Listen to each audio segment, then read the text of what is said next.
गया है, जी। बिल्डिंग नहीं बन पा रही। अब पैसा आ गया है, आप खुद ही बोल रहे हैं, वित्त विभाग का काम जो टीएस सिंहदेव जी यहीं के हमारे प्रतिनिधि रहे हैं और स्वयं के पास हेल्थ डिपार्टमेंट था और स्वयं डिप्टी सीएम थे, लेकिन वित्त विभाग उस समय भूपेश दाऊ के पास था।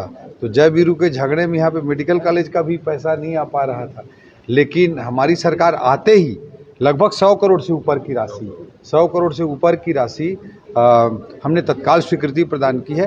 अब निर्माण एजेंसियों को भी मैं प्रभारी मंत्री के वित्त मंत्री के रूप में मैंने अपना काम कर दिया है, आदरणीय मुख्यमंत्री जी के निर्देश पे निर्माण एजेंसियों को भी प्रभारी मंत्री के रूप में मैं और तेजी से काम करने के लिए बोलूँगा, ताकि मेडिकल कॉलेज का एक कंक्लूजन पे पहुँचे और सरगुजा क्षेत्र जो इतने दशकों तक कांग्रेस के राज में मेडिकल कॉलेज से वंचित रहा था, उसे आगे संपन्न किया जा सके। आज पुनः ओपी चौधरी जी ने मुझे स्मरण किया से हमारे प्रभारी मंत्री हैं, अंबिकापुर आए थे, उनने याद किया, तो चलिए उनको भी प्रणाम। लेकिन बयान आजकल साहब के राजनीतिक ज्यादा हो जा रहे हैं। मेडिकल कॉलेज के बारे में पूछा गया तो कांग्रेस शासन उनने याद किया, जय वीरू को भी याद कर लिया।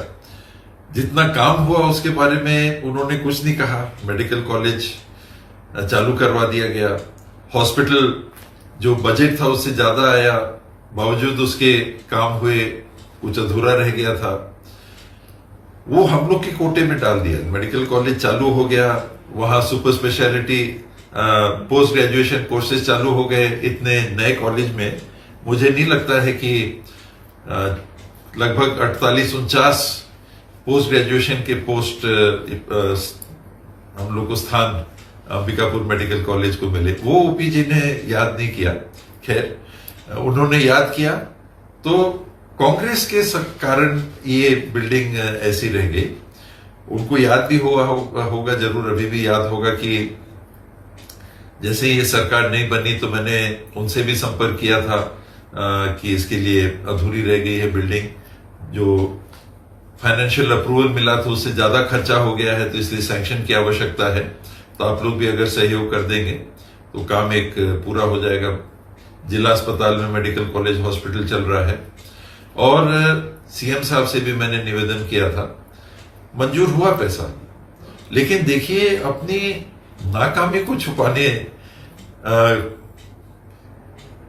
के लिए उन्होंने हम लोग को याद कर लिया। 2.5 साल हो गए हैं ओपी जी, 2.5 साल आपको हमारे प्रभारी मंत्री के रूप में भी, वित्त मंत्री के रूप में भी, और 2.5 साल में अभी तक टेंडर की प्रक्रिया पूरी नहीं हुई। तो उतनी जिम्मेदारी तो स्वीकार कर लीजिए। हम लोग की कमी को आपने गिनाया, चलिए वो आपकी सद्भावना है, उसको लेके हम लोग चलेंगे। लेकिन इतना तो कहना था कि हाँ, हम लोग नहीं कर पाए, 2.5 साल हो गया, मरीजों को इतनी दिक्कत हो रही होगी, हम लोग कोशिश करते हैं कि ये जल्दी से जल्दी हो जाए। तो ओपी जी, सकारात्मक दिशा में हम लोग चलें। आप सत्ता में हैं, हम लोग विपक्ष में हैं। ध्यान अंबिकापुर के नागरिकों के लिए, सरगुजा क्षेत्र के नागरिकों के लिए, छत्तीसगढ़ के नागरिकों के लिए मिल के लगाएंगे तो बेहतर होगा। वैसे जैसी आपकी मंशा, पर आपने याद किया, उसके लिए आभार।